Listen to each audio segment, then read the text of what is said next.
ദൈവത്തിന് മാത്രം ഇടപെടാൻ പറ്റുന്ന ജീവിത സാഹചര്യങ്ങൾ നമുക്കുണ്ട്.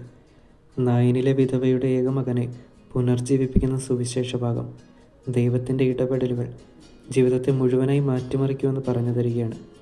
ഭർത്താവ് നഷ്ടപ്പെട്ട ഒരു സ്ത്രീ, ഉണ്ടായിരുന്ന ഒരു മകനും നഷ്ടപ്പെട്ടു പോകുമ്പോൾ കടന്നുപോകുന്ന വേദന നമുക്ക് മനസ്സിലാവണമെന്നില്ല. ഒരല്പസമയത്തിനുള്ളിൽ മകനെ സംസ്കരിച്ച് അവിടുത്തെ ജനക്കൂട്ടമൊക്കെ പിരിഞ്ഞു പോകും. പിന്നീട് വേദനയുടെ, ഒറ്റയ്ക്കുള്ള ഒറ്റപ്പെടലിൻ്റെ ദിവസങ്ങൾ. അവിടേക്കാണ് ഈശോ കടന്നു വരുന്നത്. അവളെ കണ്ട് മനസ്സലിഞ്ഞ് കർത്താവ് അവളോട് പറയുകയാണ്, കരയേണ്ട. മറ്റാർക്കും തിരിച്ചു നൽകാൻ കഴിയാത്ത ഒന്ന്. മനുഷ്യരുടെ ആശ്വാസവാക്കുകൾക്കൊക്കെ ഒരു പരിധിയുണ്ട്.